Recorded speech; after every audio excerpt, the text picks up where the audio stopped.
What's up, guys? What's up? What's good? What Garden is report up? time. Garden report. Celtics schedule. The entire NBA schedule is out. They're going to play all 82. They're playing. They're playing every team twice. Everybody, playing every team twice. Some teams at least four twice. times. Just as many games at home and on the road. It's a really crazy schedule. All of these things just unexpected. I didn't expect them to play the same amount of home and away games. So that's what we did learn that.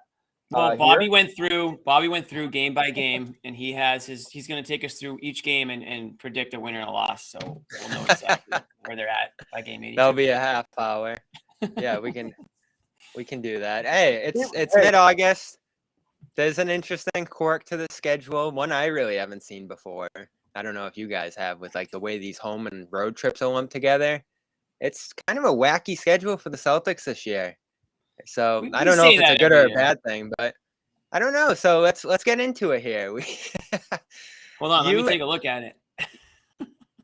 You're starting the season with, I believe, a 7-game homestand in November, followed by, I think it's 6. It's already wrong. How's it line up? It's a massive clump of home games together in November. I was hoping you looked at the schedule. End of November. All right, Jesus, we're getting off to a hot start here. End of November, they play 5 straight into December, where they have their 6th straight home game. So yes, there's 6. So 6 straight at home, and then 6 straight on the road. But that's their. Their part of that is their West Coast trip. Like that happens all the time. They go out west. They play a bunch of games in a row. That's in December this year. Yeah, it just seems like a normal schedule to me. That's normal. I mean, when they go out west, Bobby, they go down the east. They go down the West Coast. They play 4 or 5 games and then they come back. Sometimes it's broken into smaller ones. Sometimes they do all of California. Or like the Texas Triangle. You do the Texas Triangle. You do the California with Oklahoma City. Those are pretty normal. They're going Brooklyn to Toronto to Phoenix to San Francisco. Yeah, the being on the road for 2 prior East Coast ones is a little bit weird. But I mean, again, from a mileage standpoint, you're still not far. You're going from East Coast to West Coast and then you're out there. But I mean, nothing here to me was like, oh my God, this is a crazy. What was it? 13 back-to-backs? Yeah, I didn't really look at the back-to-back. Those usually even out across the board. But I just found the front end. So they're going to play, the way it works out, well over half their home games in the first half. And then I think like 60% of their games from January on are on the road. So things are stacked up in an odd way. Again, I don't know if this is a good thing or a bad thing. It's just weird, a little different to me, the way everything's clumped together for them. Which, you'll have a 7-game homestand there in December. That's going to be fun. Right through Christmas against the Bucks. Got the Clippers on that homestand. Yeah, so you got Sixers opening night. That's a fun one. It's Celtics Sixers is a nice little. That's an awesome opening night. Yeah, I mean that's what everyone wants to look at. Opening night, Christmas Day. When do the Warriors come to town? You pick a handful of players that you want to see in Boston. Ja Morant. LeBron. All these guys these are appointment television or appointment see them in person type players. Those are the games that people are looking for. So you got Celtics, Bucks. We heard about that yesterday. Christmas Day, 3rd slate. So I think you can get the, you can wake up. That'll be a good post-game slot for us. Yeah. Get a nice little brunch in if that's your thing. That's what we do. We do Christmas brunch. Maybe an early dinner if that's what Sometimes you do. You might have to sneak in dinner at halftime, folks. It just might be one of those timing situations. If you don't get it in early, it's going to be a quick run to the kitchen, make your plate, scoff it down, and get back to the TV.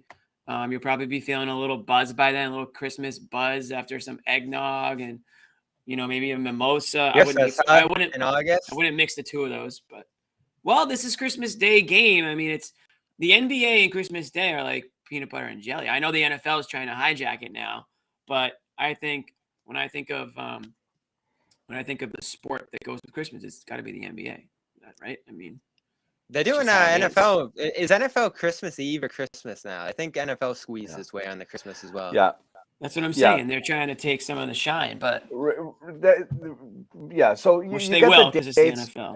As far as quirks go, it's actually a pretty balanced monthly breakdown in terms of games. It's not like 1 month where it's like, holy crap, they're playing 18 games this month and only 13 in another. So it's actually fairly balanced.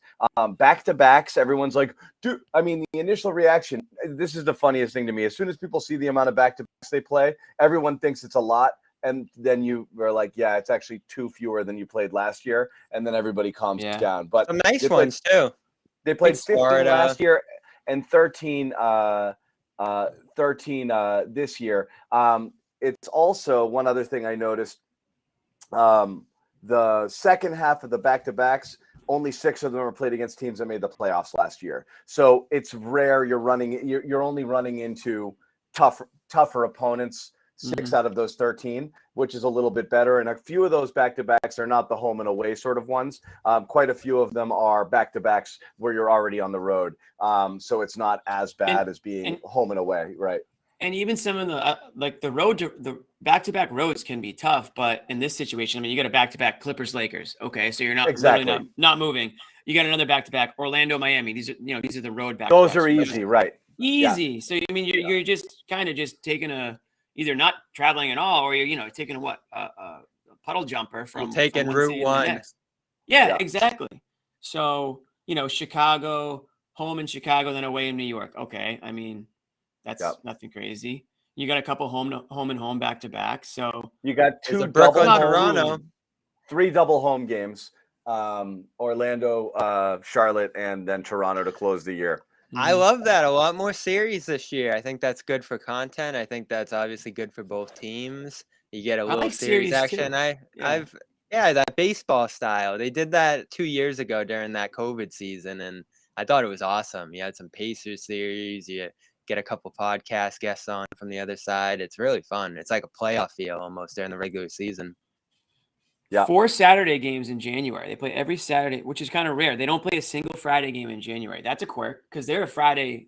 NBA typically a lot of teams are playing Friday, especially the Celtics, because they share with the Bruins, and the Bruins have that Tuesday, Thursday slot a lot. So it's kind of interesting to see them with no Friday games in January. If that's something that gets you going, a little quirk for you. Yeah, not gonna lie, not much of this gets me going because ultimately you play. Like I said, every team plays the same schedule. You play them, and so nothing here is so out of the ordinary where you feel like they got disadvantaged. It's different than a football schedule where you're like, holy crap, the bye weeks in week 5, and you got 5 straight, 4 out of 5 road games against playoff caliber opponents in December. And stuff like that. Yeah, weather's a factor and like all that. Well, yeah, you don't play everyone either, so everyone's schedule strength's different. But with the NFL, who you're playing before the season ends, and the schedule comes out, and the placement matters. As Jimmy said, home and away. Playing in Miami in September is way friggin' worse than playing in Miami in December, even if Miami's not a good team. All of that stuff matters. Right. In terms of makes a big difference.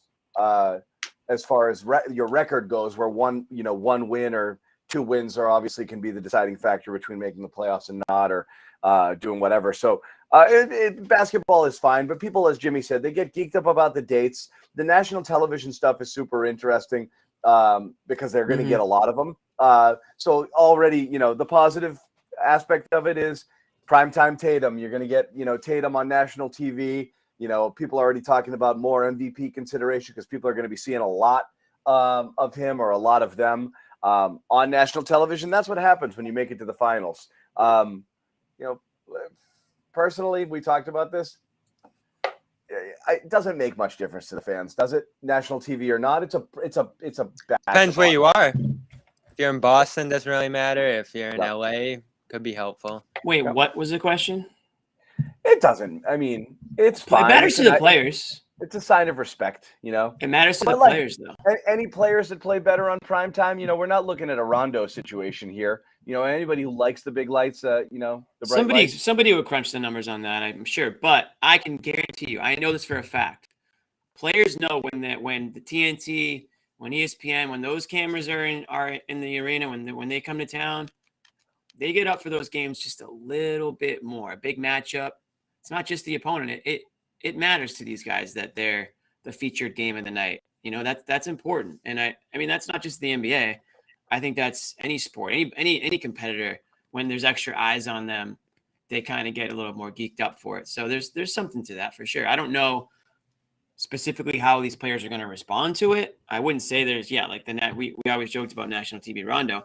I guarantee you that's real. Like Rondo got up for those games, and you know, there might be some players on the Celtics that feel that a little bit more. Maybe Jaylen Brown this year with you know, Donda Sports, you know, around him. He's going to show up in you know, the Yeezy gear and all this stuff. Who knows? He's gonna be wearing those slides. Yeah. I mean, yeah. A lot of it's gonna depend on how much hype there are for these games. Of course, who's playing in them, or guys actually available for them.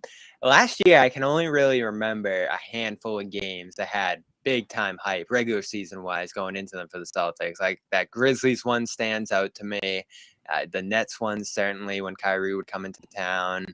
Maybe that Heat one during the win streak. But you know, regular season, there aren't events quite like there used to be, due to load management, due to relative equal competition across the board in the league now. Like, I don't know, there's not a lot of games that you just have like a playoff feel for it. KG night certainly did against the Mavericks. So there were a handful last year, but ultimately you don't end up with a ton. You almost wonder if they could kind of gear the schedule towards some better matchups. I know they did a rivalry week in the schedule as well. So there are Celtics get the Heat and the Lakers in rivalry week.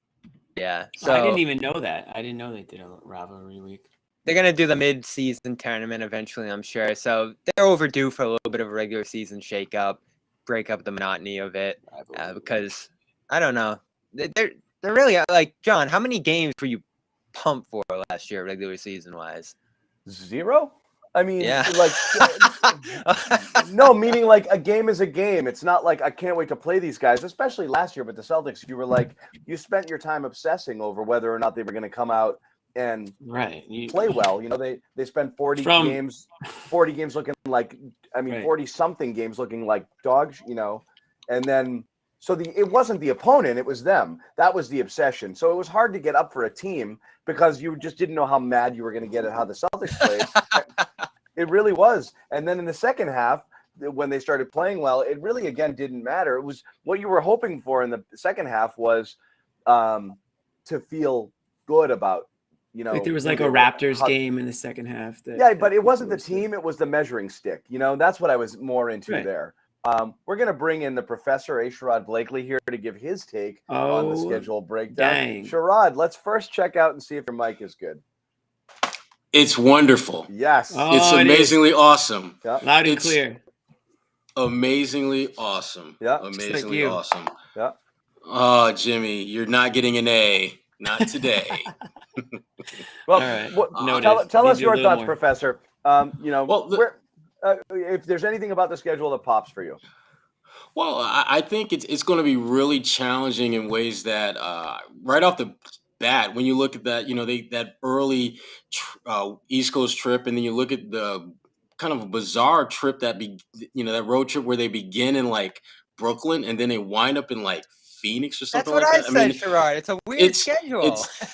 It's the kind of schedule that you typically find teams like Sacramento, New Orleans, teams that typically are lottery teams. It felt like a lottery team kind of schedule. Only in that particular stretch. The rest of it I thought was fairly normal because, like I said, it's pretty balanced. It's not more back-to-backs. It's pretty balanced in terms of games per month. There are a couple of travel oddities, and that being one of them. Right. Mm-hmm. Right. But I love the fact that, you know, they talk, and, you know, and I say they, I mean Ime, I mean Jason, Jalen, Grant, all of them talk about the importance of getting off to a fast start. They're going to get a chance to not only get off to a fast start, but do it against some of the better teams that they're going to have to basically knock out to get back to the finals. You're talking about Miami, open up against Philadelphia. They're playing some quality opponents sooner rather than later, so they don't have the luxury of just kind of easing into the schedule. They're going to be challenged from the jump. Give us I know Bobby knows this right out of the gate. Give us their October record. October and November record. They got 6 games. At the end of November, what are they going to be? Oh, they're gonna have. I think they're gonna have a 62% winning percentage. 22 games. So that's like 14-8 ish. I want to say. You're the That professor. sounds about right. You tell That'll me. be about right. I like that. I like 14 that. and You 8. say I feel good about that. 14-8. Is that what you said? Yeah. All right. Yeah. Yeah. All right. Yeah. Okay. Okay. Bobby's got That him sounds much about higher right. than that. I have a better What you question. got him like Opening night. 20-2? Op- I'll go Opening 17 night. and 6. Opening night against Philly. Is that a win? That's got to be a win, right? At Yes, home? that's a win. That's a win. win. And then what? You That's a lose. win. You lose the second game in Miami. Yeah, I think you lose a Okay. close one. Okay. Yeah, you should only have one loss. It's a sneaky, tough stretch to open in October there. Then you get into November, and it's the Knicks, and that Grizzlies one's tough, but I don't know. You got a handful of gimmies in there. Big homestand at the end. There's some tough teams, certainly. I think 14's probably a safe bet, Sherrod, if you're just, playing it fair and even there. But you should have Washington games. You should have Charlotte, Chicago. You're a better team then. I could see the Celtics really. I could see the Celtics storming out of the gate. Like you said, Sherrod, they're emphasizing that hot start. They want to leave room for rest and whatever they need to do midway through the year. Any injuries pop up. Like they're going to come out storming, I think, especially after a finals loss. Well, and the schedule, I think, lends itself to them doing that. Because think about it. You open up against Philly, which will be a tough game, but you should win that one at home. Then you got 2 days before you play Miami, which will be the toughest team you play in the month of October. Back-to-back against Orlando, you should be able to handle them. Then you get a day off before you have to face Chicago. And then Cleveland, which was one of the surprise teams for a large stretch of last season, you got 3 days off before you play them. And then you wind up the month with Washington. I mean, I don't think anyone would be shocked if they opened up 6-0.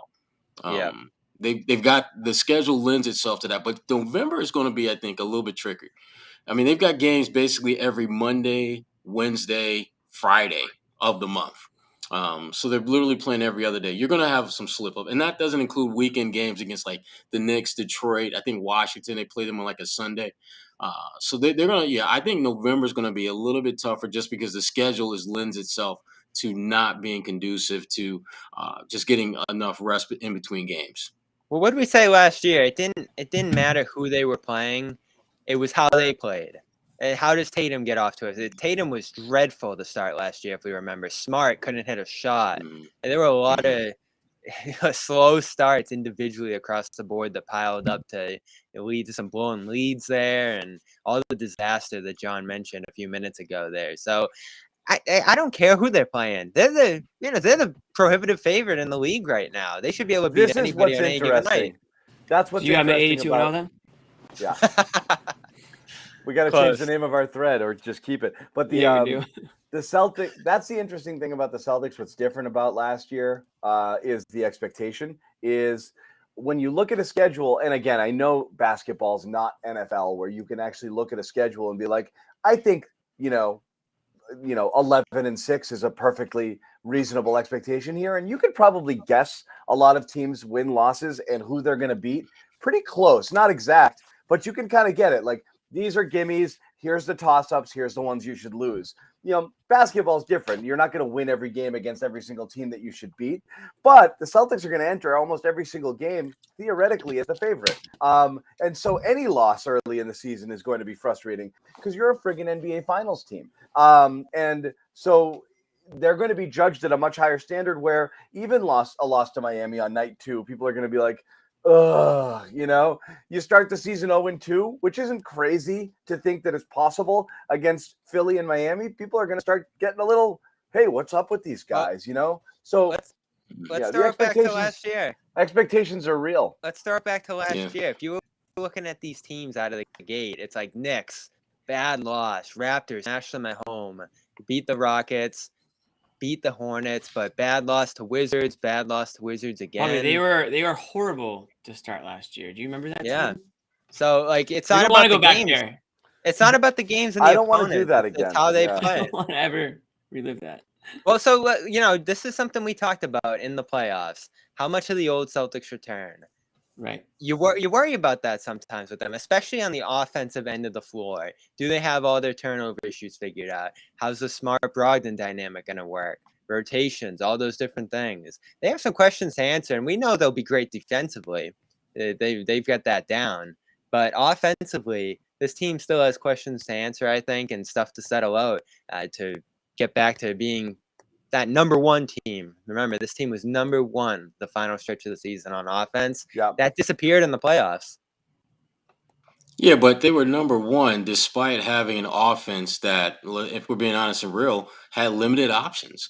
And they addressed those, I thought, this offseason about as well as you could possibly do that with adding Brogdon, who's a utility guy that can play both guard positions and can score, getting to the rim. And you add Danilo Gallinari, who he's been a high 30s, low 40% three-point shooter his entire 13-year career. So if I'm the Celtics, I mean, you're going in confident not only because you got your core group back, but you filled a couple of pretty significant holes in your roster from a year ago that, if we're being honest and real, were factored into you not getting those two much-needed wins to get a championship.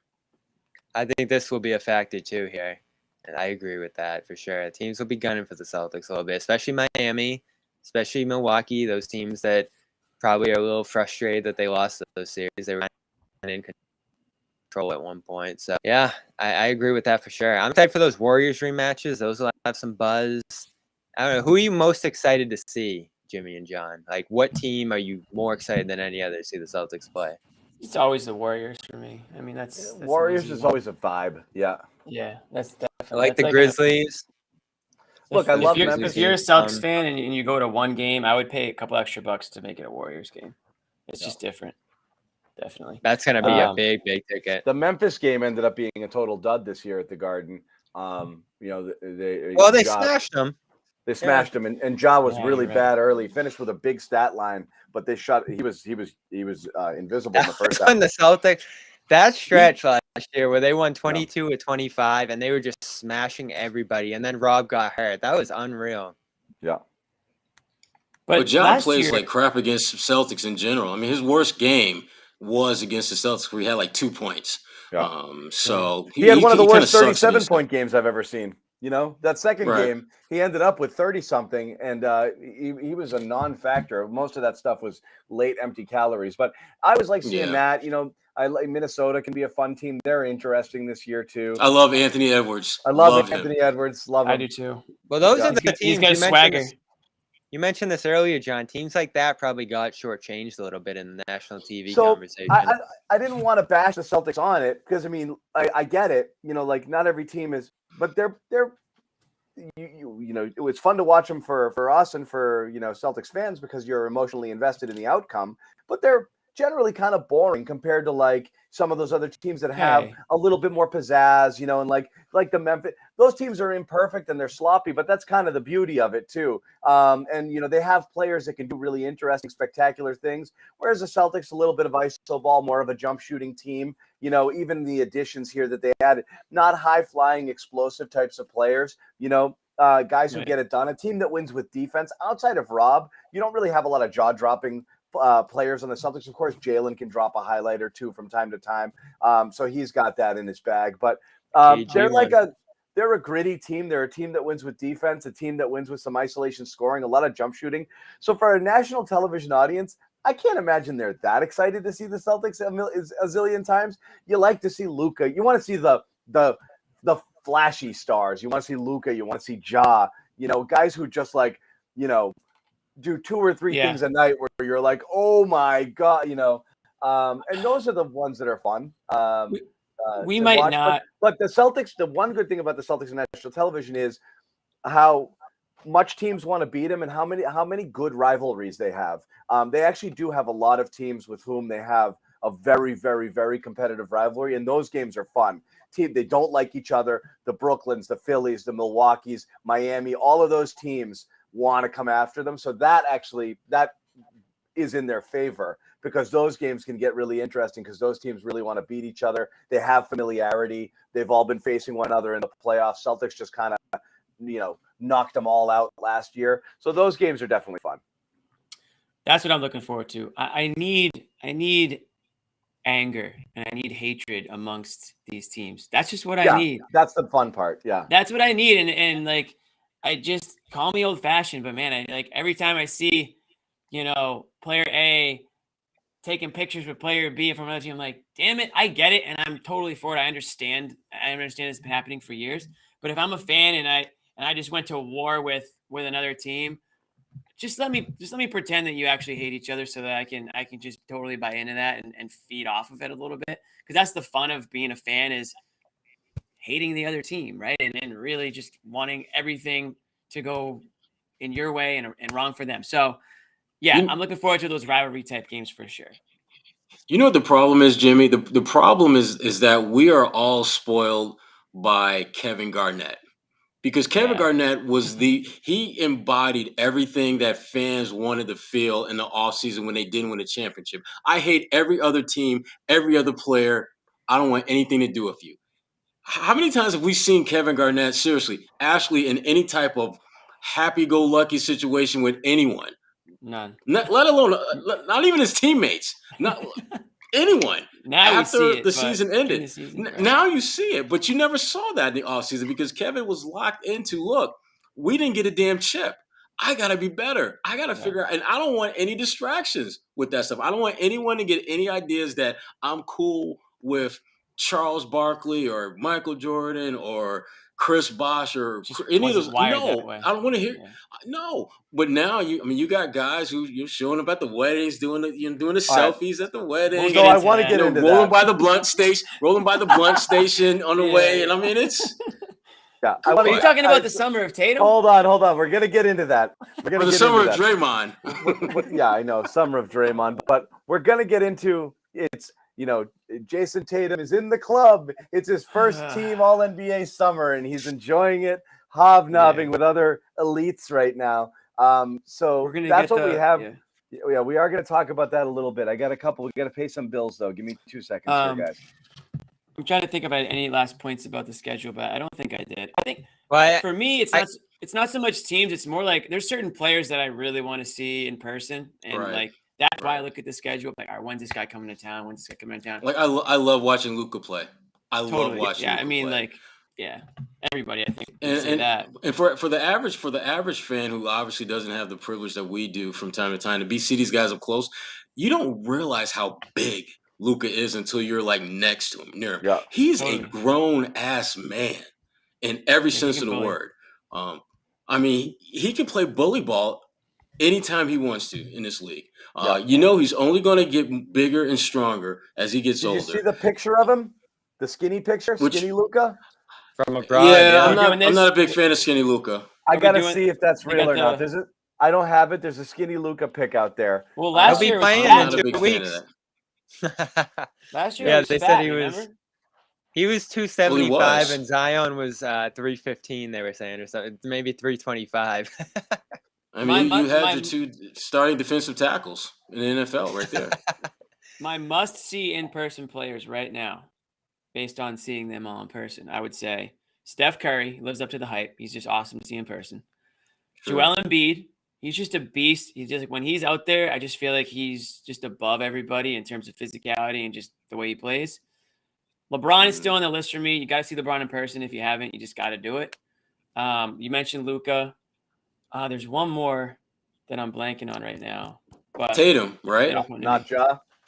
Rob. So I haven't seen Ja in a couple seasons, so I can't even really state. I'm sure that he is awesome. Ja is one of them. That left-handed alley-oop last year. Now that I think about it, I haven't seen him in person. So I can't. I think low-key guy I love to watch is Anthony Edwards. We touched him earlier. I love watching him play. I love watching him play. The one guy I'm keeping off my list, John might know them. Giannis. Keeping off He's your off list? my list. Giannis. He's not on my must-see list. He's just not. I know that he love Giannis. He does. You've been making this point for years. He just doesn't do it for me. I'm just saying this. He's not must-see in person. If you want to watch a guy he's so great that his greatness is like it's just average to you at this point. He's got the extendo arms. He's throwing down slams. He's blocking guys. Come on. He's one of the most exciting players there is. No. I still enjoy watching. This guy kicks over the floor. I'd rather see like Trae Young. Trae Young? Just Yes. throwing Not up even. the jump Oh my shot, God, Rex. yes. Come on. Oh my God, yes, Trey Young. Are you nuts? Dude, it's not even Trey close. Young. Oh my God. Trey I'd Young. take Giannis Trey over Young Trey has one of the any day. best offensive games in the NBA. He's Yeah, so dude. fun Oh, to it's watch. dipsy do passes, Bobby, half you've court seen shot Giannis. attempts. He just drives Did to he the just hoop say and either Dipsy Do? Yeah, Yeah. it's Bob just Cousy. Oh, Dipsy Do Dunkaroo, baby. It's not a It's knock on Young. I know he's an unbelievable. unbelievable player. I just don't. He just doesn't really get me going. You know what I mean? Some Durant's guys a get me good one. going. I Some guys love don't. watching Durant. How Don't about cook that. we should see some more Durant in All right. Boston this year. Can we? We should. Oh, I'm going to Durant. tell Can we make people that happen? we're going to talk about a couple of different Durant on the things list? I don't know. for sure, including, as we said, the summer of Tatum, which is something that's been interesting. Summer And of Tatum. We're all just Well, watching. and look, and yeah, and there's some stuff. And hold on, I want to do Get Would this you bill guys paid. decline a wedding invite? what? Hey, we'll get there. We'll get there. First, we want to tell people about Athletic Greens, and right now, I'm very confident everybody in this garden report is using it. Right? You can't tell? Me too. I'm using it literally. Every day, and it's been 2 weeks Here now. we go. And I really do enjoy it. I've been since kind of like my last vacation. I've kickstarted myself back into a healthier overall vibe, and I've used Athletic Greens as part of Hey, that. looking So stout. I I feel can good. attest. I saw Right? John at Patriots camp. He's looking great. Right. Thank you, Bobby. No, I mean for real. I've been on this kick for a couple of weeks. I think it's excellent. If you guys haven't checked it out, and again, I know we hear it. Some people, oh well, whatever, blah blah blah, this and that supplements. Look, you're spending a ton of time right now. I guarantee everybody, if you're health conscious right now, grabbing this supplement and this thing on the shelf and blah blah blah, and you're probably spending a ton of money, picking and choosing and doing, trying a bunch of different things. This is a one-stop shopping, 75 high quality vitamins and minerals, whole food sourced ingredients, probiotics to help you start your day right. It's a special blend of ingredients. It supports gut health, nervous system, immune system, energy, recovery, focus, aging. It's literally everything that you're trying to do all in one. One teeny scoop, small cup of water, bang, $3 a day. Done. That's it. That's all you have to worry about in terms of health. You don't have to go take a zillion other vitamins and supplements and a million other things. It's all there for you. It's a widely endorsed product by a ton of people in the healthcare industry and in the entertainment industry. Lifestyle friendly, doesn't matter what diet you're on, keto, paleo, vegan, dairy free, gluten free, all of that stuff. Better sleep quality and recovery, mental clarity and alertness, Energy. Energy. Get the immune system. I mean, get the bowels right too. Like you want to get your gut health going in the right Jimmy and his direction. bowels. Yeah, and the thing I'll say is this: people say this all the sure. time. It costs less than $3 a day if you're investing in your health if you take this. And again, you go buy one kombucha and it's friggin' $4. Okay, I know. $4 or $5 for that. So seriously, and it's not a quarter of the amounts of vitamins and everything like that. Right. And no, I mean, you're taking that for like probiotic health. Don't do that. Do this instead. Trust us. Go check it out. I don't know if you guys have anything specific you want to say about it in terms of having used it, but we will tell you the deal is athleticgreens.com/garden, free 1-year supply of vitamin D and 5 travel packs with your first purchase. So we do urge you to check it out. And as I have been, give it a shot. Just give it a shot. You're not buying a year supply of the whole thing at once. You just give it a shot, whether it's a 1 time or a 1 month. Yeah. And I guarantee you guys will like it. You'll eventually notice a little bit of a difference. It tastes fine. Honestly, it tastes fine. It just goes down the hatch, and then you go on with your day. Right. That's it. And what we will say, it's been a long time coming with this, and I've promised it to you for a while. If you get it and you send a receipt to me, DM me at John_Zanis, you get. Boom! Is that the shirt?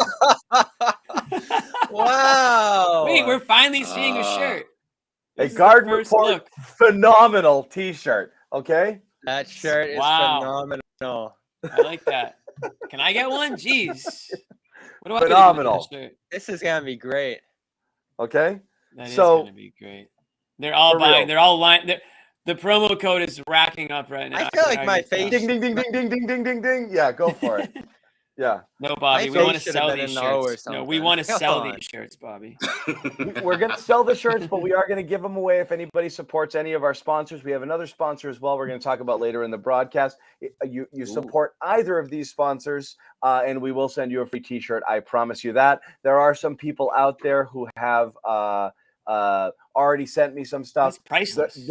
They're coming. We're sizing the T-shirts right now. We only had XLs in the last T-shirt, so we're going to be getting different sizes, and we'll make sure we send those out. Not in this version. In the last T-shirt that we had, it was that. So phenomenal. What was the last T-shirt we had? Don't worry about it, Jimmy. Oh, the Maxwell one. Either. Yeah. Oh, the Max one. Okay, yeah. We're gonna need. You guys should do a pop-up store meet and greet. We are talking about doing that at a Patriots game coming up during the season. Okay, doing a little pop-up tent at one of the Patriots games down in Foxborough. So that is possible. We might have some merch there, and we might do a little Garden Report meet and greet for any of you guys that attend Patriots games regularly. Somebody just mentioned that. So that would be something. What about a Celtics like game? Wouldn't that make sense too? Huh? Wouldn't the Celtics game make sense? Yeah, but Celtics games. Schedule. Here's the problem. One, we have to wait a month for it. Two, Celtics games oftentimes people are kind of rushing in, whereas the Patriots games is a hangout situation. So if you're we'll get a tailgate going. We're gonna do we might do a little tailgate, and you can come meet us, and we can hang out. So we'll give you some details on that. Jimmy and Sherrod will be on the delete tailgate. some beers. Yeah, get into it. You know, look at this guy. Justin, are we going to the game? Justin used to be an XL. He's a freaking medium now after Athletic Greens. Go get some. Wow. That's awesome. Good for All right, John. Time to rip Tatum. Justin, unsubscribe and then resubscribe using the garden code. No, okay. So I'm not going to tell people how. Here's one thing I never do. I don't tell people how to feel or how to think. Like, I'll never be like, you should boo this guy. You should not boo this guy. You decide what you feel. You'll just drill it into our heads until we have no choice. I know what I think. I know what I think and feel. So I understand when some people see this, Jason Tatum hanging out. Trigger warning. Trigger warning. Kevin Durant. By the way, shout out to our guy, Brett Hampton. Yeah. Okay. Who's that? Okay, cool. Shout out to him. He took the photo. Okay. He's a fan of the show. Thanks, Brett. Oh, really? What? That's our guy, John. I had no idea. Yeah. Who's that? Come on. He's a guard. What was he doing there? Wait, am I supposed to know that too? What's up, Brett? He takes photos of Tatum. He's the Celtics. Oh, I know Brett. I know. I'm sorry. I didn't know he took that photo. I know him. John, how many breads do you know? Just wondering. I forgot that's what he's called. He's one of the guys who works at the Garden. He came up. He works for the Celtics. Yeah. He introduced himself to me. He works for the Celtics. During one of the during one of the finals. We should games. have That's right. We should have him on the show right now, explaining the picture, the situation, all this stuff. Yeah. Anyway, so let's just. Anyway, so that's out there right now, and this is out there right now. Yeah, this one actually bothers me way more. Can you explain that? This one bothers me way more than the workout. Listen, guys work out all the time with other athletes. The timing of it is the part we'll get into. It's just very bad timing for this one. Yeah, let's just talk about this one first. All right, let's talk about this one first. Superstar athletes, regular athletes, they work out together all the time. They've got, there's definitely like some group text going on, or there's agents, there's guys, they all have the same shooting coaches and stuff like that. They're in the same area. There's a shoot around, there's a pickup, whatever. We've been seeing that for years and years and years. No problem at all. In fact, I'm totally fine with it. I just think with everything going on right now, it's just, I don't know. It's just like the optics. It's the optics. It's all about the optics. Jaylen Brown's in Boston doing his, charity and his camp and all that stuff. Jason Tatum, I think, was at a wedding, so I'll let that slide. But the fact that he's great. Shooting around with Durant in the middle of these rumors, I don't know. I just feel like it's the optics. So here's the thing. You want to work? Go ahead, Sherrod. Why is he shooting? Why don't we have any pictures of him shooting around with Jaylen? Anyone seen those at all? Yeah, I mean that's one thing. I think so. Here's the thing, though, Jimmy. You're working under the assumption that Jason Tatum really cares what other people think. No, it really doesn't matter. It really doesn't matter what we think. It's what he knows. If he knows that, I'm just shooting around with Kevin Durant, but there's no way in hell that Brad is going to carve out 40% of our scoring roster for the 33-year-old Kevin Durant and send him to our rival, a team that's going to be trying to kick our ass for years. That I think Jason Tatum is at a point where all the stuff that we're worried about, he ain't worried about because he knows.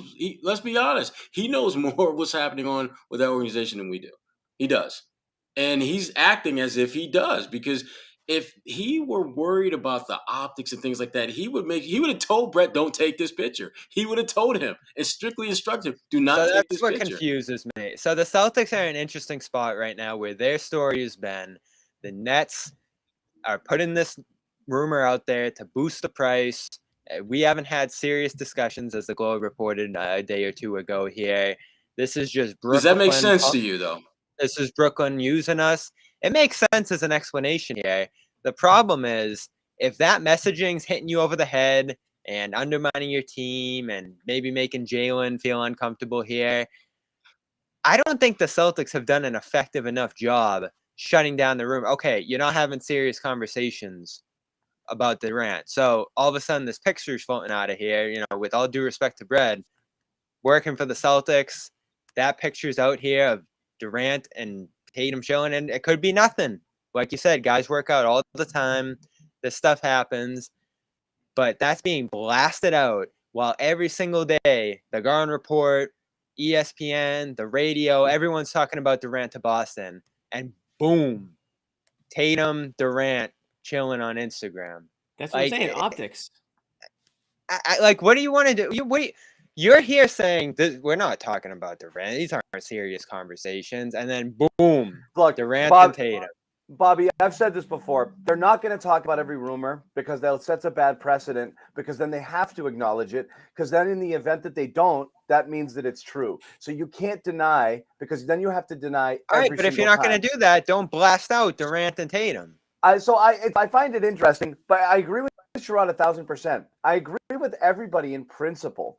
In theory, of course you can hang out with other people. Of course you're allowed to be friends with people from other teams. Of course these guys work out together and play with each other and work out and they have the same trainer. They have the same agent. There's a lot of that. Of course, in this day and age, it's totally different than it was. I'm not taking this angry boomer mentality, blah, blah, blah. We're talking about what Jaylen Brown thinks. We're talking literally about what Jaylen Brown thinks right now. If he's in a good headspace, the Celtics are talking to him and everything is totally fine, then he's probably totally fine. And then really it's not an issue. But how can a bunch of people in this thread and in this chat and in different comments through the course of the season say things like, you guys are so disrespectful to Jalen, he's going to leave. So you think what we say on this show is going to upset Jaylen Brown to the point that that's going to make him leave Boston? But watching Jason Tatum shooting baskets with Kevin Durant at the height of these rumors where you feel disrespected by them right now is not going to bother him at all? Which is it? Does stuff get to him or does it not? That's really the only issue. If it doesn't, then it's not an issue. But if for whatever reason Jaylen Brown is like, wow, that sucked. Why is that happening? And why are you guys posting pictures of it? Is that, I'm just twisting in the wind here. If he thinks that right now, then it's bad. That's the only thing to it. Otherwise, who gives a crap? They can all hang out with one another. If there's no trade rumors, no one's getting mad about that stuff. And no one's saying it. It's just, it looks weird, and if it sits weird with Jalen, then you've created a problem for no reason. So credit to Tatum and Grant for actually taking questions on this. The only two guys that have hit on the topic from the organization so far. Sherrod and I were at Grant's camp appearance last week. He got asked, "What do you make of the rumor?" And I'll defer to you first, Sherrod. What did you make of his answer? He gave about as good an answer as a guy who's not directly involved in those trade talks could give you. I mean, listen, the thing about Grant that I've come to understand is that he understands kind of his place in the whole basketball pecking order. He's a role player. He knows that. Uh-oh. We lose him. We lost him? Rose. Yeah, I think we lost him. But yeah, while Sherrod gets back in, let me just play it. I have Grant's soundbite. This is Grant the other day when Bobby was talking to him at that shoot around, whatever it was that he was doing. Yeah, it's a significant rumor. Something that you want to do your best to take like with a grain of salt. I feel like JB's in the mindset, and he knows that. And I talked to him, texted him, give him my job as much as you can. But it's one of those things that it's the league, it's the business. One of those things you can't really be discouraged by, because it's not that we don't like. It's not like I feel like we love JB. Everyone here in Boston, everyone on the team. So same with, and it kind of shows how valuable he is. The fact that top 10 player in the world, like you're the focal point. Like it's one of those things. I remember back in the day with Al Jefferson, KG. It's one of those things like you're just like, oh dang, like Al Jefferson, but it's not even like the difference. I think JB is amazing. I think he's gonna come and approach it even better. He's gonna take it for like a competitive mindset too. So if it doesn't work out, which I don't know what it is or not, I don't know how, I'm not involved in those processes. But I think that he's going to come back with a chip on the shoulder. I love that, because I know how JB responds, and he's going to be very, very, very, very secure. He's secure of himself and secure of what he's going to be. So I don't want to splice. I don't want to parse every word. I know people say good answer. Look, if it doesn't work, here's the thing. That's a good answer if you're trying to say nothing. It's not a good answer if what you want to do is fully endorse the player on your team. And if it's the player, so it's a fence riding answer, which is what kind of raises Bobby's suspicion. It's the same thing Jason Tatum said. I don't have control over it. What people want to right now, it is very clear on Twitter polls, general reaction, every single thing that we had. Majority of Celtics fans do not want to make this trade. They do not want to give up Brown for Durant, which means every single thing that is said and done by the organization, by players, by anybody right now, if you don't want to trade Brown, should be designed to make Jaylen Brown feel like they don't want to trade him either. If the thing is, well, if it happens, I don't have control, but if it doesn't and Jaylen comes back, I'm sure he'll be fine. If you're Jaylen, again, and the point is to feel wanted, that doesn't make you feel wanted. It's like, again, we want to talk about it. Like, hey, do you like that guy? Saying to your wife, like, oh, he doesn't even like me. It would never happen. No, I want you to say, no, I would never be with him. I only love you, honey. But when she starts saying stuff like that, you're like, why aren't you just flat out saying you don't like that guy? Like, that's well, it sounds like you're not very confident, John. I mean, if you're a confident guy, you're not worried about the other. You're not worried about the other what guy you want to hear, if you're Celtics fans that don't want Brown traded, or if you're Brown, is the right answer to me is no, man. Why would we ever? And I think Sherrod's in the waiting room here. Why would we ever want to trade a guy like Jaylen Brown right now? He's 25. He's an all-star. He's an ascending player. He's one of the great stars in the league. We were 2 wins from the title. Run it back, baby. Look, if something happens, we'll live with that too. But right now, I want to go to battle with the team we have here. That's your answer. It's not that hard to say that, and you're not going to insult an incoming player. You throw full support behind the people you have here, and then say, if something should happen, look, that's the business of the NBA, and we're all grown men, and everyone will deal with it. But we love JB, and we want him here. It's not that hard, but nobody said that yet. They're talking in circles around it, and Tatum did the same thing. I got the perfect John relationship analogy here from the man Mulcahy on Twitter. Yeah. This would be rumors that your girlfriend was cheating on you, your girlfriend being seen with the rumored guy, and you being like, nothing to see here. In fact, my girlfriend being with the guy she's rumored to be cheating on with me is a good thing. Yeah. In really, that's on the Tatum and Durant picture stuff. Yeah. Look. So on the Grant answer, I got 3 things. One, that they're talking to Brown. They're discussing this internally, which is something Tatum really wouldn't allude camp there. 2, they're not in the loop, clearly, with the front office. I don't know if this is true, unless they're just posturing here and saying that they don't know what's going on internally in terms of Grant here. And 3, that's the big one, John. Where's we want Brown? We don't want to do this. We want to run it back. You know what this reminds me of? It's not that hard. That's what I mean. The right answer is not hard. Tatum Everyone's coaching it, and the team is too. These aren't serious discussions. Oh, it hasn't expanded beyond. The Athletic reported that the Celtics offered Brown, and they can describe that any way they want. Oh, we picked up the phone. His name appeared in the talks, and this and that. Like, again, that could all be 100% legitimate. They could be being used. 100% by the net after leverage. But all they had to do was to shut this day, not interested, boom, phone down. And they could just come right out right now. Any one of you guys could talk. We already told you why they aren't going to do that. But they're not going to shut it down. But We the already said that. players, Second of all, the organization won't. Can I get The a word players in? can say something. Go ahead, Jimmy. Wick went on whatever the show. I think it was I don't want to get it wrong. Dan Roach. He did an interview with Dan Roach, and Sports he pretty Final. much Sports Final. Thank you. And he pretty much said what Bobby wants him to. What these guys to say is that we're excited about the team we have. We're really close. We think we can run it back, and we have a championship contending team. That's from their owner. Now I know that that's not and that was actually in reference to a Kevin Durant type question. The interview is out there. You guys can watch it somewhere. So I think that's about as close as you're going to get to what you want to hear, Bobby. Like John said, they're not going to dispel every rumor, but it's almost like the same idea with like recruiting in the NBA. Teams can't do it, but players can. A player can go out there and defend and shoot down rumors and say, we want our guys to stay. More than, that's a lot more normal than a team coming out and saying it, or a spokesperson for the team.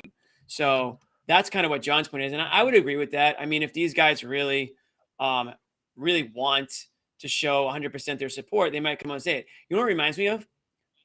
2 seasons ago when Brad Stevens was under fire. And we said, has anyone came out and supported Brad Stevens in a while? It's all just like, this, that, and the other thing, and beating around the bush. Coach. He's our coach. But there's but no Jimmy, support. And then what happened? Brad Stevens stepped down. Yeah, everyone's like, yo, Jimmy, John, why are you guys creating controversy? Right. Boom, Brad gone. Brad flat out said, yeah, I lost the room. And we were saying, it feels like you lost the room. Right. Go ahead, Sherrod. So where was that support then, and where is that support now? And maybe they are texting Jalen behind the scenes and like, hey, man, like, this is bullshit. That's the key. Well, see, here's the thing, Jimmy. Here's the thing. The Brad analogy, I would rock with you except for one thing. Brad was clearly on the downside of his role with the team. Jalen, conversely, is on the upswing. Yeah, with but his that's role not with the quite team. it, Sherrod, because it would be like if it was Brad or you had Popovich in his prime waiting in the wings, and could you make that swap and get him in to be your coach? You weren't talking about, if it was Brad for a serious upgrade, it'd be a different story. We were just talking about getting Brad, period. So while Jalen might be on the upswing, you're still talking about an upgrade over him. You are, but you're talking about a short-term upgrade. I agree. And I think if you're the Celtics, it's like, wait a minute, are we really at that point where we want to make short-term, go all in investments for maybe 2, maybe 3-year window, if that, where we've got a team where our core is under 25. And we came 2 wins away from going to the finals, and we're bringing them back. And we had 2 major weaknesses. We didn't have a stretch big off the bench. We didn't have someone else who could actually be a playmaker. And we addressed both of those in the offseason. And plus, and I think, Jimmy, you may have, either you or John touched on this earlier about Tatum. How is he going to deal with being second fiddle again? Because he's not going to be the alpha if Kevin Durant comes here. He will not. And so, to me, the one thing that I worry most about more than anything else, forget about the talent, I worry about the team dynamics of this group. And, John, I think you touched on it about Ime. Ime has been a clear and undeniable. Ime's running this ship. He's running this ship. I'm glad you brought up Ime, Sherrod. And I don't know how Kevin Durant is going to tolerate or deal with a guy. I mean, Ime knows what he's doing. But they have a history. He's not Durant. Exactly, and they do have history together. I've heard Ime say foot on the line 5 times. He coached Durant. He knew talent brought the Brooklyn Nets to in 2021. But I wonder where Ime's at on this. But here's the thing that I think matters most is we're trying to play detective here, okay? Because right now the reports are weak. With all due respect to the reporters that are trying to figure them out, but a lot of it is noise in the sense of, something where Durant is going to retire, and then Durant tweeted out like, yeah, no, that's not going to happen. And another saying that the Celtics are front runners, which again, And then another that same day saying that the Celtics haven't even talked to the Nets in weeks. So we're trying to parse together off of things like vibe and statements and what teams are saying and what people aren't and what's happening out there in tweets and small little stuff just to get a true picture of what's happening. It's hard to figure it out entirely, but I think if you had to make an educated guess, I think the safest thing to assume right now is the Celtics absolutely would do a Durant for Brown swap if the price came down and they didn't have to throw in a lot of stuff. So right now, Jaylen Brown knows he's twisting in the wind, and there's no way to make him feel better about it because you're not going to flat out tell him there's no way we're doing this deal. If they knew they weren't doing this deal, they could say, you're right, Bobby, Jaylen Brown is untradeable, or, when people... All this going on, John? What's going on? Could say it if it was a 0% chance, but what's really I think what's happening is and again, tell me if you guys have a different vibe. Brown is available, and they would do a Brown for Durant swap if there weren't a ton of other things involved and if it was on their terms. If it was that initial deal that was reported with Derek White and a single first-round pick, they would do that. And I think they will do that, and I think they still might do that. And I think that's the reality of the situation. So right now, nobody's talking anything. People are not talking things into existence. I think this is continued to be a story because it's a game of chicken. And it's not that the Celtics are insisting on winning a trade. It's that the Celtics have drawn a hard line in the sand and say, I will trade these players for Kevin Durant because I think it will make me better. I will not give you any more than that because I think it will make us worse. It's that simple in their estimation. They are not desperate to get the player. And the reality is, it seems like nobody is on the terms that the Nets are setting. So for their price, they will do it. And so that's the reality is, the Celtics will trade Jaylen Brown for Kevin Durant if the price came down with the parts around it. I think that's where I'm at. I think where the Celtics are at is they may not even need to include Jaylen Brown. When you look at some of the other packages that teams are putting together, and I think that's why if you're the Celtics, you're just sitting back and you're not going to say a damn thing because you're thinking is that you could potentially pull what I call a Danny Ainge and get the guy that you want without having to necessarily give up the pieces that the other partner that you're working with is seeking. There was another, to that point, Sherrod, I can't remember who said it. Might have been a Bleacher Report, but it was an anonymous executive. And the exact quote was along the lines of, if you're calling the Nets and not at least going to the table with your second best player, what are you even doing here? So it feels like that was in a direct response to the Celtics being like, what if I gave you Smart and Horford and 3 first-round picks? Does that do it? Or something in that vein. A team's pulling guys off the table and saying like, hey, could be getting smaller. Forget it. I'm not even going to do Brown. How about future assets and a couple of plug and play. But you hate right that, now. John. You hate that trade because you don't want to trade future assets. You said. I would do if you're not giving up a star. I don't want to give up star. I would give up 3 picks.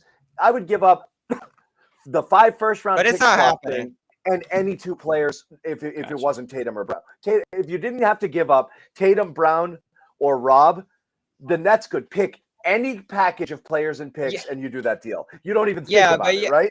But the Nets would never do that. If the price gets like an Al Horford type deal. Might be like Hero and Toronto can be like. Of course you do that, but the Nets would never do that. Yeah. Yeah, it's still Durant at the end of the day. Like his value is not going to dip to a point where Nets just sell him for spare parts. Like they have to maximize on that asset, won't. And the demand's going to be in a place where they'll get something significant for him because that's why they Harden commanded 7 first-round picks. And you've seen it. Even Ben Simmons got something of significant for Philadelphia in the end. So that's why the Nets are going to get a haul. It just is Brown alone bigger than any other collective haul that they could get. They're not getting Durant for nothing. And people here are mistaken. Go ahead, Sherrod. Sorry. No, you got it, John. You got it. People are mistaken. People here in the chat are mistaking this conversation as us being pro trade. We're not actually. The majority of us don't want to do this trade in any form because I do think you are paying for past performance, and I think the cliff is coming for Durant sooner than later. And you're shortening your window. I know there's no certainty Brown signs beyond 2 years from now, but I think you're certainly closing your window shut in a couple of years if you make this trade, particularly if you do it on the Nets terms and give in future assets and another starter. I think that's ridiculous, but I don't even want to do it in any form involving Jalen, because I don't want to give up an ascending player for what's that's going out. So a lot of us are kind of in the same boat. I know Bobby was more bullish on it. I don't want people in the chat to think that this is advocating trading Jalen. It's just, where are the Celtics' heads at? And I believe their head right now is at, we will do this deal if it's for Jalen, if the rest of the terms are ones that we feel comfortable with. Well, Sherrod brought this up earlier, and I don't really know I don't even know what I think about it, but the idea that Tatum would not be okay with being the number 2 guy at this stage in his career and all this stuff, I kind of think I don't know if he would be a number 2. He might be like a 1A situation, but I also think that the timing of it isn't the worst, because he still is relatively young, in the grand scheme of things. I know he's been in the league for a while, but it's not like he's, 29 or something. And, he's at the point where he needs to be the bona fide superstar number 1 on his team. Durant's at the age where he's kind of obviously, he's over 30, and I don't want to say he's on the back end, but he is on the back end. Although he is on the back end. He is, but he's still playing at an elite level. Right. So let's say you got two more amazing years out of Durant. I don't think that stunts Tatum's growth or limits his ability to be Jason Tatum. It'll make him better. To be honest, I was going to say, just the way Durant plays can't not. Tatum's one of the top 15 most double team guys in the league. He wouldn't get any double teams playing next to Durant. You couldn't. But see, for him to be a great player, you have to go through that crucible of being double teamed so you can get better at it. This, to me, it absolutely stunts his growth, because he has been built and groomed to be the ace, the king, the guy, that go-to guy. And when you get to the point where he's finally started to become a little bit more comfortable with that, evident by him being first team All-NBA? Now, all of a sudden, you're going to clearly put him in a different box, a different lane that's not nearly as prominent as the one he's in. That is going to take him some adjusting to. And the question to me is he comfortable doing that? Because I'm telling you right now, when you're sitting at the throne and you're drinking and you're eating the grapes that the king eats, when you're eating the food that the king eats, and now all of a sudden you're back in Prince status, the way you were with Kyrie, the way you were when Gordon was here, the way you were when Al was prime Al. I don't think he wants to go back to being that guy.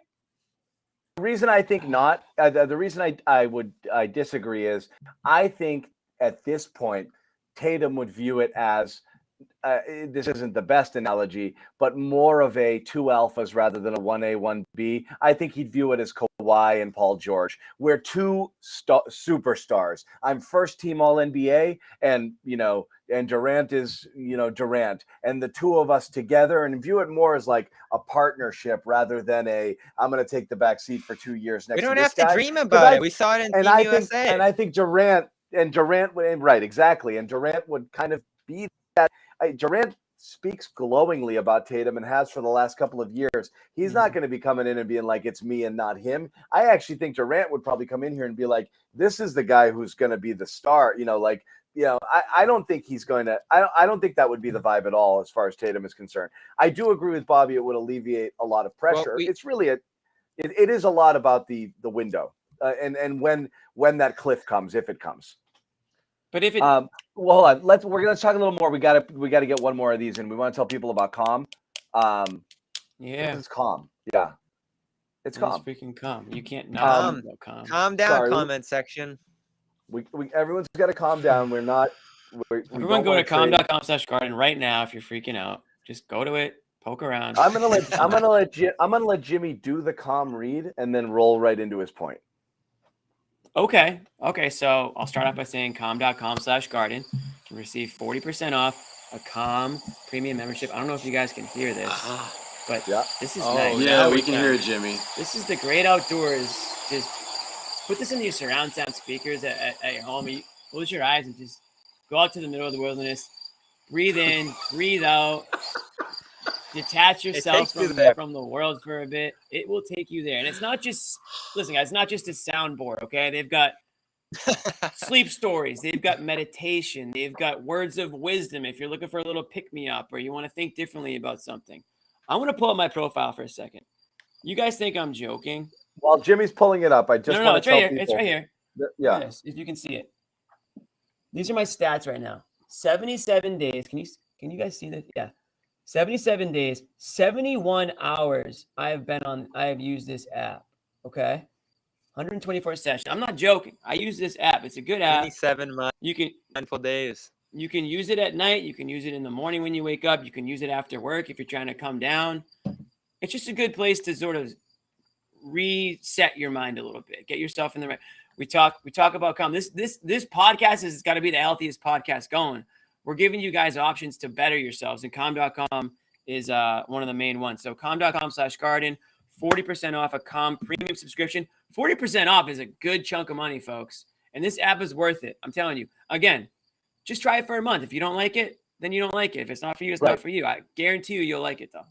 So, and again, just to double down on it, it's something all of us use. It's the number one wellness app right now. 100 million people around the world use it. So again, this is not like, oh, whatever, like it's the real deal. And again, I love actually the group of sponsors that we have now between this and Athletic Greens. It's all about health and wellness, even HelloFresh, healthy meals delivered to your door. All of our flight of recent sponsors here. I'm hoping that you guys are partaking in it. Again, I will let everybody know, if you sign up for Calm, you send me a receipt, boom, there you go. Phenomenal t-shirt coming your way. Yeah. So again, make sure that you do that. And now I'm going to let Jimmy roll into his point here that he was about to make on the Kevin Durant stuff.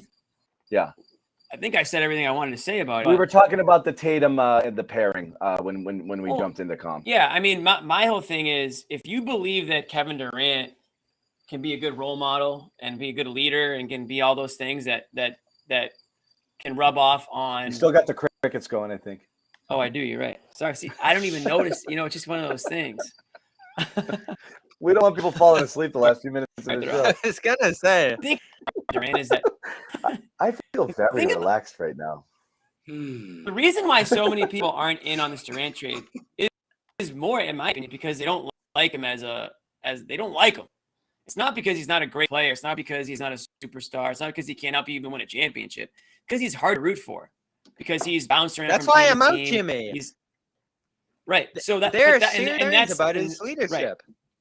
And that's the hang up I would have about bringing him in here and having Tatum sort of, and having Durant kind of, you already had Kyrie. Now you're going to have Durant. I mean, you've mixed in some good leaders too. You got Horford, you got Kemba. Those are guys that you really want to pattern yourself after. But when you mix in guys like a Kyrie or a Durant, you wonder, okay, what tendencies are they going to pick up? What off the court, things are they going to take with them? We know that Durant's not the happiest guy. He doesn't seem to like the media. He doesn't seem to like anything but basketball, at least based on what we know about him, which isn't much. And it's not really our business to be in his life anyways. But point being, is he going to be the guy that's going to sort of put Tatum in the right direction of being a complete player and, on the court, off the court type thing? That's one of my issues. Well, and I know it's a lot of people can't get behind bringing Durant here because they just don't think he's the guy they can get behind. They just don't think he's the guy. Well, they don't know what it's going to take to keep him happy.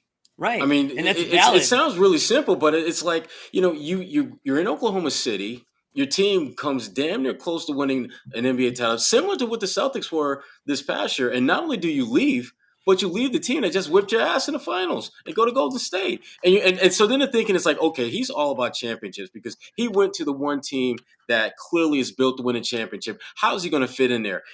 They win a couple of championships. He's finals MVP. He should be happy. No, not really. He's Draymond, gets under his skin a little bit. He's feeling whatever feelings he has towards that. He leaves, joins Brooklyn. He not only does he play with Kyrie, but then he gets James Harden to come to Brooklyn as well. Lots of different things, converge to make that trio not be all that it could be. And once again, he's unhappy. So if you give away significant assets, which Brooklyn wants you to bring him to Boston, how confident are you as an organization, as a fan base, that you can do enough to keep him happy? Because Yeah, even winning, can't be. even because winning isn't. I mean, it's not just about winning with him. Clearly, because if that was what it was all about, he would have never left Golden State.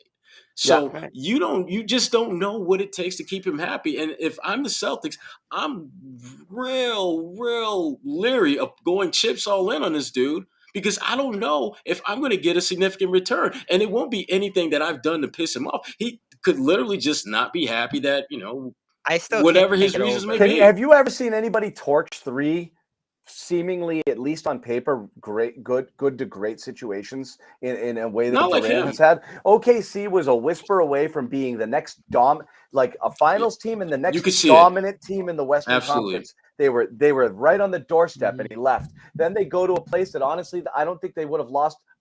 They'd still be winning titles if he was there. They would have, even with the injuries. And he left. Well, They could have been the start Celtics with of the 80s because and 70s. they could have won 5 out of 7, 6 out of 8. Yeah. Because Draymond was mean to him. Then he literally just like fantasy, like he's playing Madden or playing 2K.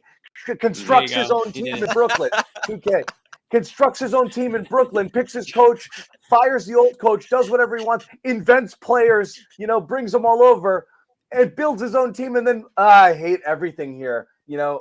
This thing that you guys did sucks. The What do you boomer. mean we did? You did it, And now he's leaving there too. I've never seen anything like that in my life. No, it's And the Sherrod- age we're in right now. And why would he have any Sherrod loyalty to mentioned- Boston? He wouldn't. Another city. Right. He doesn't even like Boston. Hate it here. Yeah, he doesn't even. He's never said anything good about the city. So why would he all of a sudden love it? Again, And the that's it. Celtics over Been here the enough. last Go 10 ahead, to- Bobby. over the last 10 to 15 years here, they haven't made many insanely bad moves where you're like, oh my god, they did that. The Nets have done it every other month during the Durant Kyrie era. Chalked it up to Kyrie with Atkinson and all that stuff. Now seeing Durant demand Nash's firing, demand Mark's firing, not only is it kind of a disgraceful move, it's a complete deflection of the decisions he and Kyrie have made. Bad ones. The lack of really bad accountability on his part bothers me. The lack of accountability for them being in the predicament they're in, that bothers me. Yeah, it's of his own. And you can Because see how that's what- badly. That's one of those. Right. That's one of those things I worry that could trickle down. If you were to get him around Tatum, that could be one of those low key residual character traits that Tatum might pick up. So you talk about like bad idea genes. Like, what kind of judgment do you have here? Like, this is a guy who thought leaving Steph Curry and Golden State and Steph Curry, Clay, Steve Kerr, that Draymond, and that winning culture out there in the happiest place on earth with an owner that has a blank checkbook, to go play with Kyrie Irving was a sound. And he's All still time defending bonehead Kyrie. call. And what's he mad about? That the Nets were mean to Kyrie. That the Nets didn't sign just Kyrie mad. He's long just term mad. after Doesn't all matter of what this it is. goofy stuff. That's insane to me. Like, that's not a person of sound mind. I'm sorry. Like, he's obviously a smart guy. He obviously is a basketball genius. He's one of the most talented players who's ever played. I mean, this is moronic. I mean, like, you can't honestly, you can't have thought it was a good idea to do what you did, and you can't walk away from there thinking it was anything other than of your own making. And that's where the situation that you're in. You signed a 4-year extension. You haven't even started it yet. Like, don't sign it. Like, that's what people talk about. The idea of player empowerment.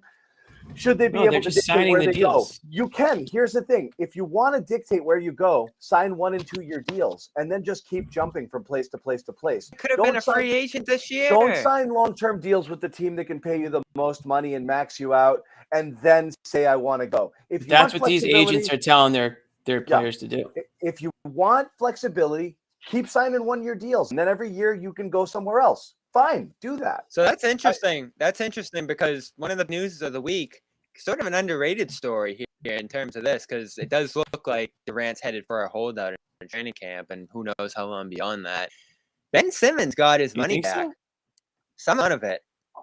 They reached a settlement with the 76ers, and I'd about a considerable amount of that money that they took from him back. So Based this on a what? choice that they made a settlement? So 20 settled on some million. number. What was he owned? It was Was 20 million. Is that the number? 20 million was the number. So he was owed about 30-ish.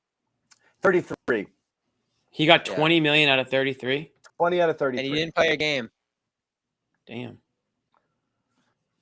Because he can claim injuries in some way. Well, I mean, Remember Kevin Durant's first season literally- in Brooklyn? He didn't play a game and got paid like 30+ million. So, But how much time was he with the Nets? Simmons literally had back surgery so he could get that money.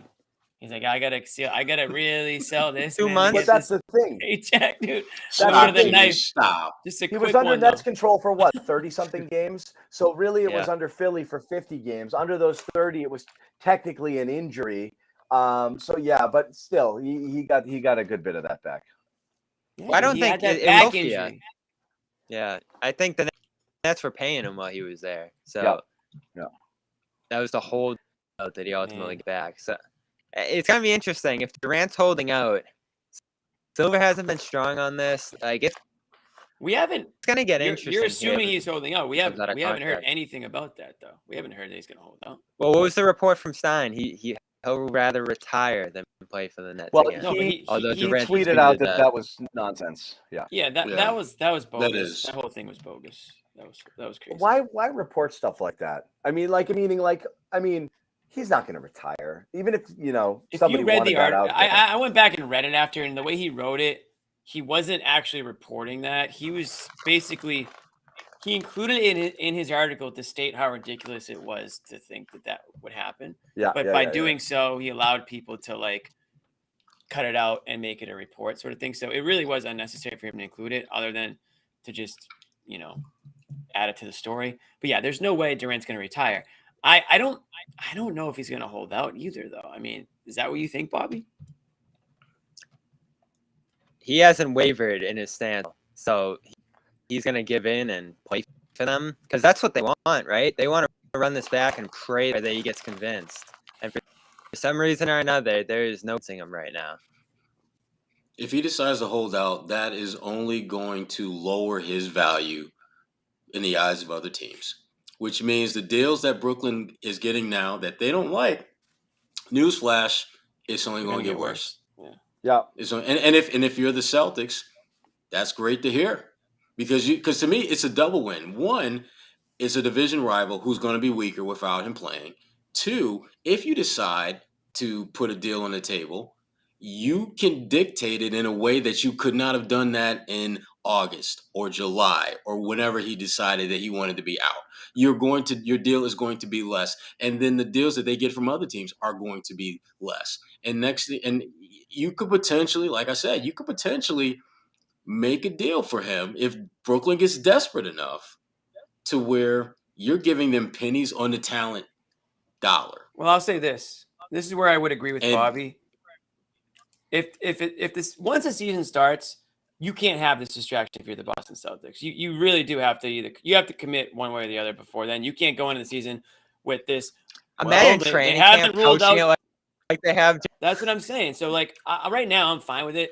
And if Durant, if the saga in Brooklyn continues, then that's one less team you have to worry about as far as I'm concerned if you're the Celtics. So I found the Jimmy, Celtics. it's not a distraction for It's a them though, because that's distraction. Brooklyn's. It would be. It's Brooklyn's problem. You It's got your Brooklyn's team. problem, You but- your team is good. You're good with your team. Brooklyn has to figure out what the hell they want to do. That's everyone's problem. I mean, that's the problem with every team. Every team he wants to go to is all set. Philly is a contender. Phoenix is a contender. And that's why the Celtics it's not are going to be contenders. right. That's why it's not a distraction to those teams because it's not like they've got a shortcoming that damn we would be a pretty good team if we had Kevin Durant. It's more like we're pretty damn good right now. If we can get Kevin Durant for pennies on a dollar, we'll look into that. We'll do that. But if we don't, we're still going to go pretty deep into this postseason thing. And it is funny because the longer it goes, and that's where I think things got interesting, is every team drew a line in the sand with like, you'll get my second best player and then maybe a couple other spare parts, and that's it. And I'm not giving you 5 picks, 6 picks, pick swaps, and all of that stuff. Now it looks like teams are, instead of moving forward and saying, fine, I'll give you a second pick, saying, actually, the second best player is off the table now.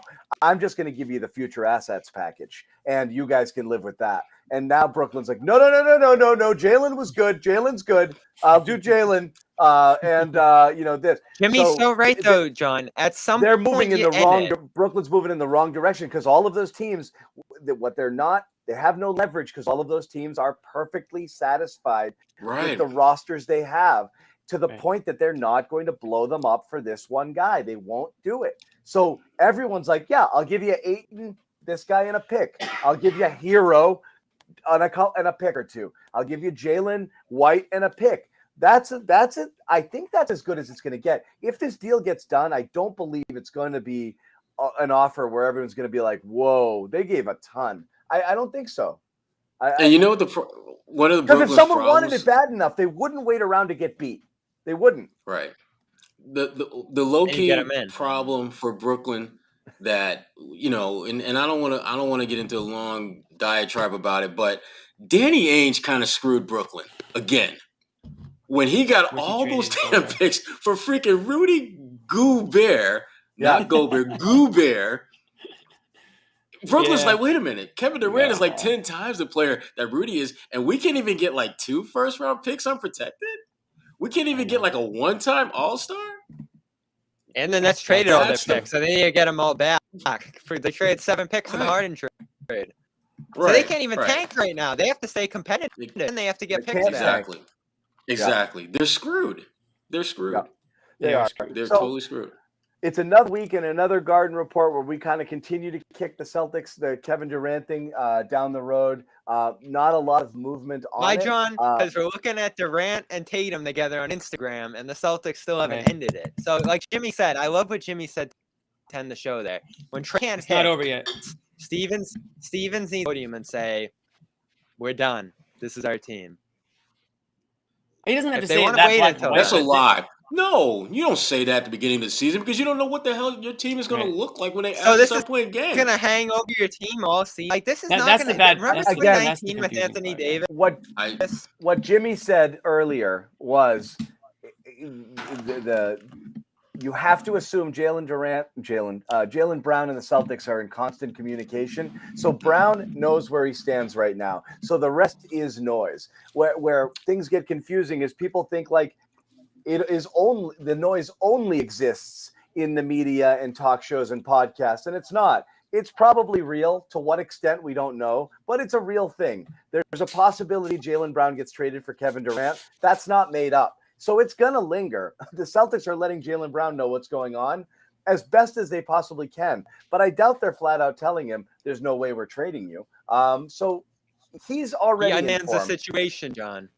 I'm saying he's already informed to the extent that he will be. But I think every superstar player, if you and Jalen Brown's earned that right, I would say, they want to know. Like if they're getting up and they're giving it their all 110% every game for their team, they want to know that they're doing it for their team. They don't want to get traded to another team 20 games in because somebody became available. I mean, I would certainly hate that. And it's another, honestly, it would be kind of a tough look, I think, if it went down that way. And I don't think at that point in the season, I don't think it would happen. Like you guys said, like the ask would have to be lower, I think, later you go into the year. And I think at some point, Jalen Brown just becomes off the table. But I think if you really want to get the best out of your guys, they have to play with confidence. And that confidence has to be in the front office, the coaching staff, the teammates. They have to all know that they're in this together. So that's kind of where I'm at with it. Right now, I think it's completely fair game. But once we get into October and November, like I don't want to be having these Garden reports where we're talking about the possibility of Jalen Brown still being traded to the Nets. I just think that would be crazy for the team. Yeah. I don't want to see them that other picture. What you got, Bobby? What do you want? I was going to say that we were going to hit on. I was going to say the team will be getting asked every day at that point. So that's the problem. Yeah. Right. The other Tatum picture, John, that we didn't get to. Which one? Wedding Tatum. Yeah. This one. Oh, here we go. Thoughts? Look at this guy. Look at this. He's at a wedding. Is that the Golden State Warriors starting 5? Nah, just LeBron and Yeah, it's just Curry and Green. I know it's Curry, Green, it's Green's winning. I get it. I got no problem with this. It's just Rich Paul's They're playing. at a freaking wedding. I don't have a problem with Jimmy, did you this see- specific picture. I don't have a problem with this specific picture, but I will say this. I think Tatum's hung out with every superstar, NBA superstar you can think of this summer. I haven't seen him with any Celtic player except Grant Williams. I just think it's just like, Jimmy, you just got worked by the Warriors, man. You've been hanging out with Steph, Draymond. Draymond punked you guys, and you couldn't wait to hang out Jimmy, with them a few days later. Jimmy, I'll cut you off because if you were Jason Tatum and you got into that wedding, I know go to the you're wedding. going. Of course, you go to the wedding. I'm sure they're friends. It's just, again, it goes back to the optics thing. Like, these guys have been hanging out together all summer. And Anybody? you think that's going to like significantly impact how he plays It goes against back to him? the KG thing, Sherrod. No, it's just like, does anything matter? Like we watch these series and we're acting like we're going to war. We hate the Warriors. We hate Draymond, all this stuff. You put a hat. Who's later, putting on their hat? 3 days later, they're in Cabo. They're doing this. They're doing that. They're at each other's weddings. It's like, does anything matter, or is it just all we're just all making? I don't think he this heard stuff you, up? Bobby. He didn't hear you, Bobby. I didn't hear him. He's mad Tatum's not putting on the hard hat. Absolutely. Absolutely. I'm sitting here going to work every damn day. Put on the hard Except hat. when they lose. What am I Except when putting they the hard lose. hat on? Then Except when the they hard lose. hat is nowhere to be found. So you know what? It's hard for me to get up for these games and like psych myself up for hating other teams when I see them all hanging out 3 days after they just got smoked in the NBA Finals. Look, That's all I'll say about it. Tatum walked into the Tatum's living his cafeteria, best life, man. and the cool kids said, "Hey, you can sit here." And he's like, "Really?" Okay. And he walks right past the table with his old friends. Keeps his head past. down, just right past him, and sits down with the cool kids. Okay, doesn't even look. And all of his old friends are like, "I guess Jason's sitting there today," and that's it. They'll never. They'll never see him again. They'll never John, see him and you again. know why? And you know why they don't have a problem with that? Because they would be doing the same damn thing if they got the invite. They're like, "Oh, so that's Here's the cool." It's a Grant teen weasels his movie. way in. Grant weasels his way in at the end of the table somehow It's too. a I don't teen know. movie. It's a teen movie. Tatum's I like, love it. It really They is, weren't- man. They weren't having lunch though. They were serving something else at this wedding. You know Yeah. what though? I think Jaylen Brown might have more of that KG mentality though than definitely than Tatum does. I would say. I would agree. Like I would that. agree with that. Like I don't Yeah, I think would agree. I think Saw it Jaylen in Brown that took, series. I think Jaylen Brown took it a lot more personal when they lost. He was a lot more bent out of shape about it. And you don't see him. I know you saw him Hey. with Kyrie and that's whatever, but like I don't see him going we buddy with all these guys who just beat the crap out of him and we need embarrass him and Jalen to made come fun of down him. the stairs, take off his glasses, and just whip his hair around and show everyone how, and Tatum will be like, oh, he's Yeah. been there all along, Right. like, oh, I had no idea. I'm sorry, Jalen. Man, I don't know. All I know is I just got to get used to it, I guess. I just got to get used to it, man. Let's Jimmy, I like yeah, Tatum. I like that you're bringing the boomer rage here. I like it. I know that it's boomer It rage is. too. I get it. I'm cognizant of it. But like it just feels Because like me and John man, have been holding back. We have every been week holding it's back. every week it's a new getaway. It's a new opponent that we're doing a photo shoot with. It's LeBron, it's Curry, it's whoever, I don't know how you get can it. have more problem with the wedding one than the Durant one. It's not the Yeah. I have a problem with them both for different reasons. And I understand, but I also understand them both. So it's like I'm torn with myself on being Look, upset about it. But the how about point is, this? what? Who had beef? Who had the most beef of the Celtics with Draymond Green during the finals? Brown. Grant Williams. Yeah, Brown. Yeah, Grant. Brown. Brown. So it's again. You've got in a couple of days pictures with the guy you're rumored to be traded with, and friggin' your arms draped all over this guy who literally tried to pull your shorts down and stepped on you. Right. and Another you know. optics. Thank you. So it's again. It's I do worry. Like, show some support for Jalen, guys. Like, come on. I do worry about that a little bit. And we know how. Listen, we don't know how Jalen's feeling. We don't know the level of support he's getting internally. But what we do know is that sometimes Jalen takes his underratedness, his being overlooked, personal. So, like, Absolutely. And again, he has gained that. He has earned that edge, that ego, whatever you want to call that. And I do think at a certain point, like the team and the show disrespects Brown at times. Maybe I am warming up to it a little bit here, but not Right. the fan. If I'm saying stop the Jalen disrespect, you have to think it's gone a little too far, right? That's when you know. Yeah. That's when you know, right? And he played phenomenal last year. He really did. Stop the Jalen disrespect. Phenomenal. Okay. It's just, again, I don't know. I don't know. You worry about what this is going to do to the team. First team all Tatum. If we're gonna get first team all Tatum for the next 10 years, then I'll put up with the photo shoots and everything with the other players. But I want to see a killer mentality out of Jason Tatum, and I haven't really seen one enough. Once in a while, it comes out. I know he gets the ball late in games. Certainly didn't see it in the Warriors series by any stretch. And then it was just kind of like salt on the wound to see them all, buddy, Chummy. a few days later. It's like, can we have a little time to mourn here before we have to celebrate whatever the hell it is you're celebrating? I love what John said too about the finals. The definitive difference in those two and how they approach the series. Tatum looking a little blank faced, staring off in the face. And Brown, Game 6, charging until the last minutes, getting him within 7 in the fourth quarter. He has more dog taking all the big shots there. Yeah. He was among finals. He was. And their response to Green was key too. We do have to wrap. Once again, quick shout out to our sponsors, Athletic Greens. Go to athleticgreens.com/garden. 1 year supply vitamin D, 5 free travel packs. You're talking about 75 vitamins, supplements, nutrients in here to help promote health, cognitive health, gut health, energy, and all of those things. So you want to go check it out. And as we're talking about wellness, we will also talk about America's #1 wellness app, if I can find it, which is Calm. Calm.com/garden for 40% off your subscription. Yep. Go check that out. Terrific app. Help you sleep. Take Calm before bed. Wake up. Boom. Athletic Greens in the morning. And you're off to a great start. Go check it out. This is a terrific discount. You get 40% off a premium subscription. Everyone here on the Garden Report uses it. We think you should too. Send me your receipts. Show me that you purchased it using that code that we put out there, either Calm or Athletic Greens. I'll send you a free Garden Report t-shirt. Phenomenal. It is phenomenal. Just make sure you screenshot your receipt. Send it to me at John_Zanis. Follow us. This is a throwback.